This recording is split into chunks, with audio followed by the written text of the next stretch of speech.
صلی علی رسول الکریم اما بعد اعوذ باللہ من الشیطان الرجیم بسم اللہ الرحمن الرحیم رب اشرح لی صدری ویسر لی امری واحلل عقدۃ من لسانی یفقہوا قولی۔ پیارے سنگیو، آج ہم یہاں پر ہمارے مرشد پاک صوفی محمد رحمۃ اللہ علیہ کی اس تقریب کے سلسلے میں اکٹھے ہوئے۔ شجرہ پاک میں ایک آخر میں ایک شعر پڑھا جاتا ہے، جن کے شیریں خلق میں قرآن کی تفسیر، اور حقیقت یہی تھی۔ سرکار ایک بہت چھوٹی عمر میں، میرے مقابلے میں تو وہ بہت ہی نوجوان تھے، میرے 33 برس کی عمر میں وہ اپنے رب کے حضور ان کو بلاوا 36 اور 37 کے غلطی۔ زندگی سرکار نے رسول اللہ صلی اللہ علیہ وسلم کی اسوہ کے مطابق گزارا اور اللہ کے حکم چلتے ہوئے انہوں نے بہت سارے لوگوں فیض آج بھی جاری ہے۔ اس وقت الحمدللہ جو ان کے قریب آتا تھا وہ اپنی محبت سے ایک کشش کی ہوئی۔ آج مجھے یہاں یہ کہنے میں اپنے اس کا واقعہ سنا دوں،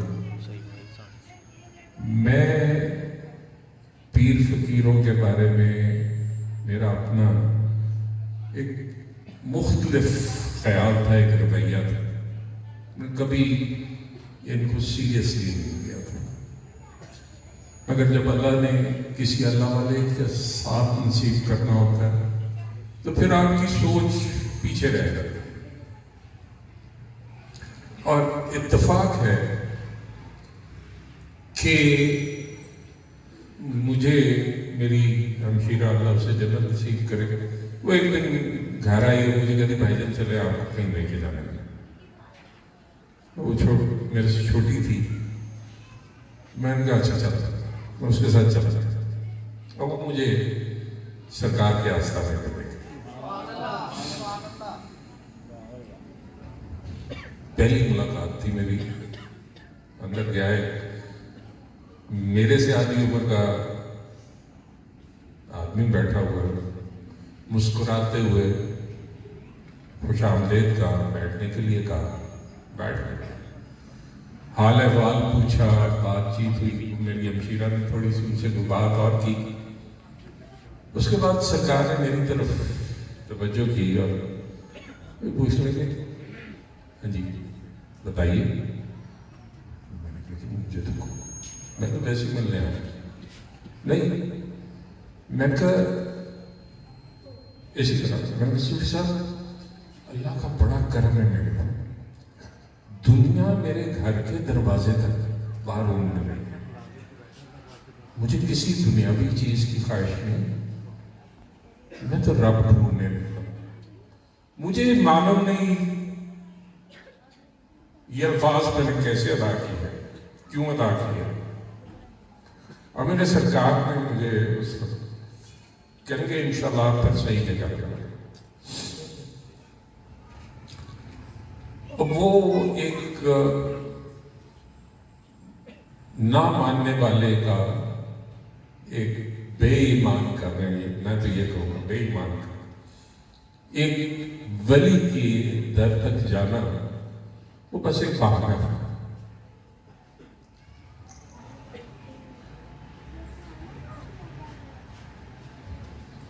آج آپ کے سامنے بیٹھا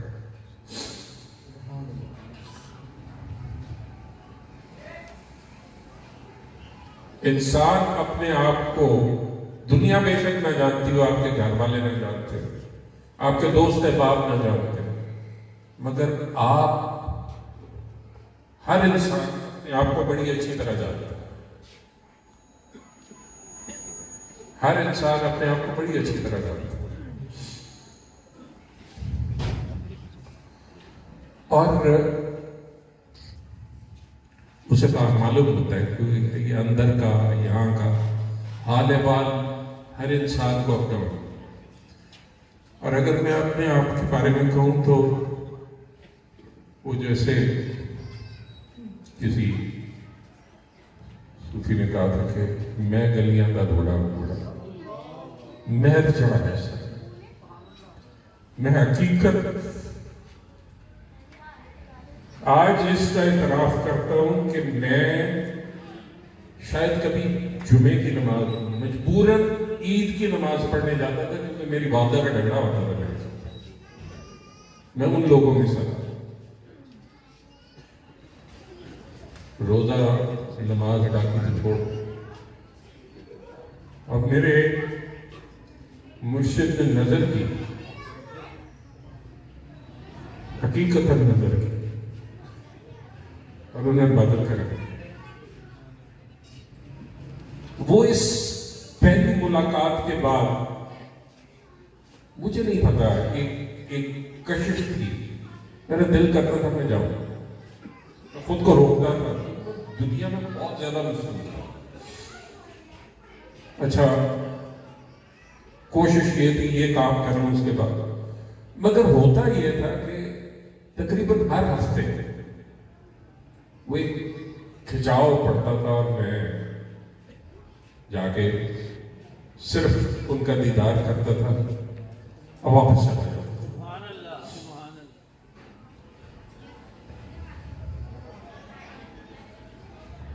اور وہ کیا کشش تھی میں نہیں جانتا. یہ ایک اللہ والے کی کشش تھی جو کھینچ رہی تھی. اور اس کشش نے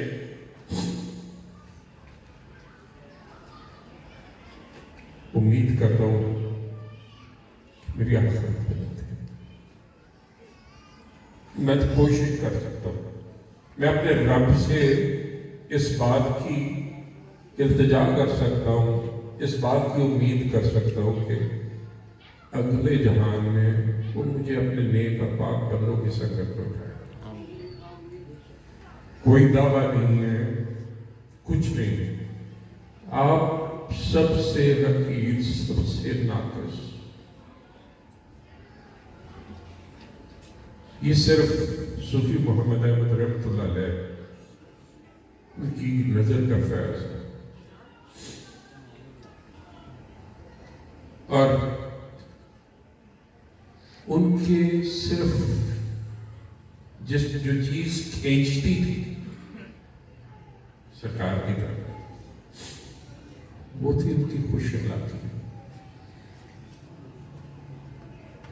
محبت سے بڑی میٹھی طریقے سے بات کرتے تھے.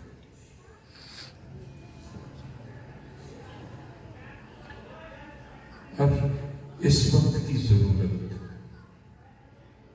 بار بار اس پہ ہر دفعہ اس بات پر زور دیتا ہوں, ہمارے معاشرے کو اس وقت سب سے بڑی ضرورت ایک دوسرے کے ساتھ خوش اخلاقی سے پیش آنے کی ہے.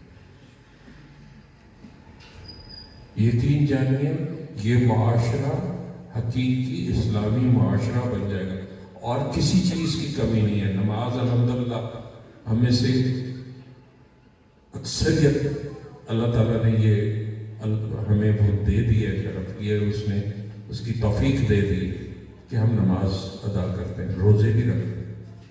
جس چیز کی ہمیں کمی ہے, جس چیز کا فقدان ہے, وہ خوش اخلاقی ہے. اور خوش اخلاقی آتی ہے جب آپ صبر کرنا سیکھتے ہیں,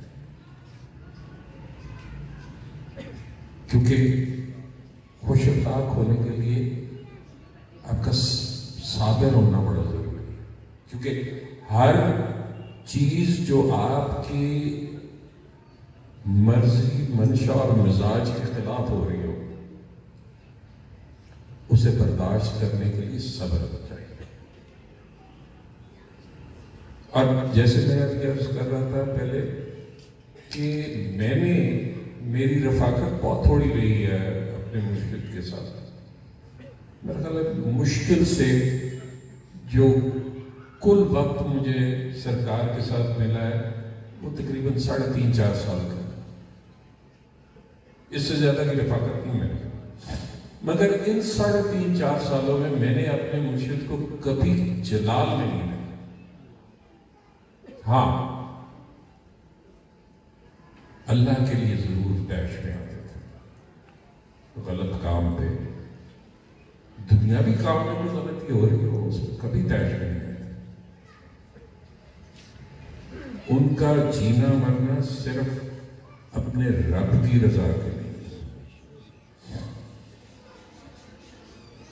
اور یہی چیزیں جو ہیں ان کی زندگی سے اگر ہم لیں تو جو سب سے آسان چیز ہے وہ یہ ہے کہ ایک دوسرے سے محبت اور اخلاق سے پیش آنا شروع کریں۔ دیکھیے گا عزت بھی بڑھے گی، دل کا سکون بھی آئے گا، لوگوں سے ایک دوسرے کی بدخوئی سے بچ جائے گا۔ آپ اگر خوش اخلاقی سے ایک دوسرے کے ساتھ پیش آئیں، یہ معاشرہ ٹھیک ہو جائے گا، اور اس وقت یقین جانیے ہمیں اس کی سب سے زیادہ ضرورت ہے۔ ہمارا کام، اور خود کوشش کریں اور اس پیغام کو آگے پہنچائیں، کیونکہ ہمارا کام صرف آواز دینا ہے، ہم پہ فرض ہے پیغام آگے پہنچانے کا، عمل کرنا نہ کرنا سننے والے ہیں۔ کم از کم ہم میں سے جو بھی صوفی محمد احمد صاحب کے سلسلے سے جڑا ہوا ہے وہ یہ ذمہ داری پوری کرنا اس کا فرض ہے۔ جو پیغام آپ تک آیا ہے، جو پیغام آپ تک پہنچایا گیا ہے، وہ کسی مقصد کے تحت پہنچایا ہے، اور اسی پیغام کو آگے پھیلانا آپ پہ واجب ہے۔ جو جیسے میں نے کہا کہ جو بیعت کر چکے ان کی زندگیاں بدلنی چاہیے، ان کے طور طریقے روزمرہ کے بدلنے چاہیے، اور یہ ہر انسان کسی اور کو اپنا امپائر مت بنائے، اپنا اس کی طرف مت دیکھے، دوسرے کی طرف اپنے آپ کو خود احتسابی کی عادت ڈال لی جائے، دیکھا جائے کیا میں اس تعلیم پر عمل کر رہا ہوں، اس طریقے سے زندگی گزار رہا ہوں جیسے صوفی محمد احمد صاحب نے بتائی ہے۔ اگر کوئی اس میں وہ غلطی کوتاہی ہے تو کوشش کیجیے وہ ٹھیک ہو۔ وقت کم ہے، وقت کم ہے، ہم میں سے ہر ایک یہ سوچتا ہے ابھی تو جوان جانا بوڑھے ہو گئے، بوڑھا جوان کوئی نہیں پتا کیسے لگے۔ آپ اور میں اتنے بے اختیار ہیں کہ جو باہر نکالا ہوا سانس وہ دوبارہ اندر کھینچنے کی طاقت نہیں رکھتے، اور اندر گئے ہوئے سانس کو باہر نکالنے کی طاقت نہیں رکھتے، جو پانی پی لیا اس کو نکالنے کی طاقت نہیں رکھتے۔ کس بات کی خود مختاری کا دعویٰ، کس بات کی اکڑ اور کس بات کا زوم ہے ہم لوگوں کو اپنے آپ پہ۔ اوقات صرف اتنی ہے کہ ایک کھینچا ہوا سانس باہر نکالنے کی طاقت نہیں، اتنے اس قدر لاچار، اس قدر مجبور ہیں۔ اگر اوقات یہ ہے، اتنے لاچار اور مجبور ہیں، تو پھر کس بات کا تکبر، کس بات پہ دوسرے کون سی چیز بے عزتی کر جاتی ہے؟ ایک لاچار اور مجبور تو سب سے زیادہ اس کی عزت بے عزتی کی بات ہی کوئی نہیں ہوتی۔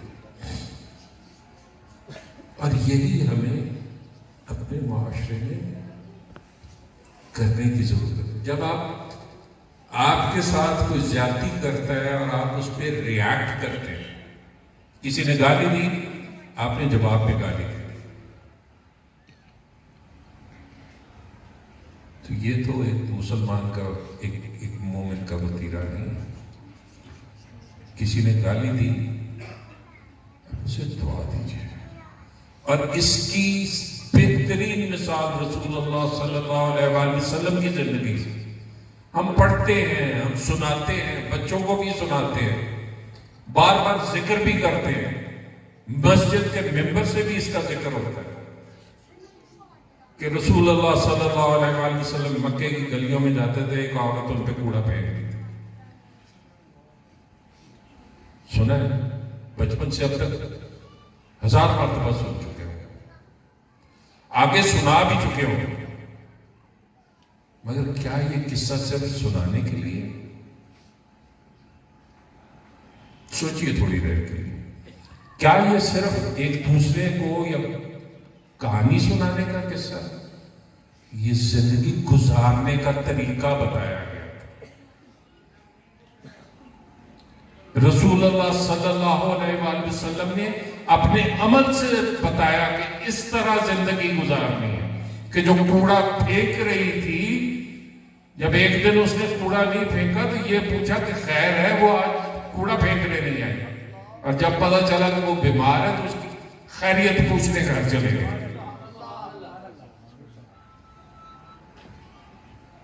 اور یاد رکھیے یہ کون کر رہا ہے؟ رسول اللہ صلی اللہ علیہ وآلہ وسلم، جن کے لیے اللہ تعالیٰ کہہ رہا ہے، جن کے لیے اللہ تعالیٰ فرماتا ہے کہ اے ایمان والو،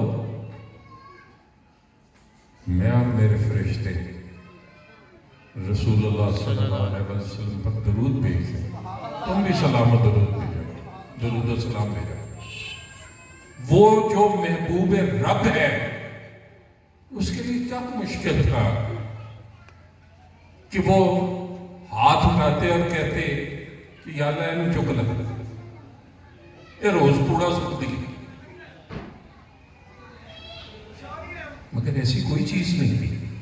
انہوں نے اسے برداشت کیا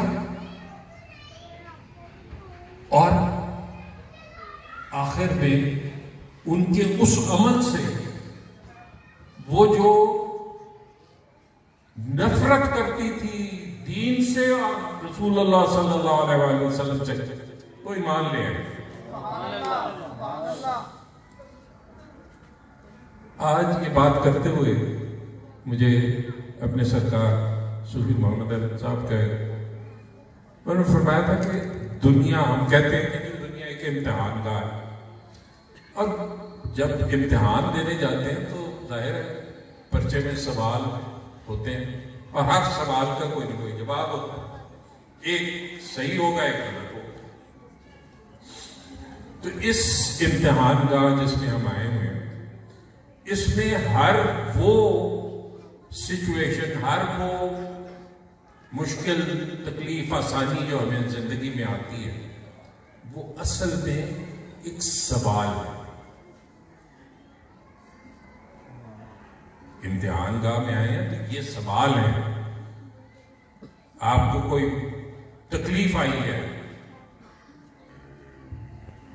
اب اس کے ہر سوال کے جیسے عرض کیا تھا کہ 2 جواب ہیں، ایک صحیح والا، ایک غلط والا۔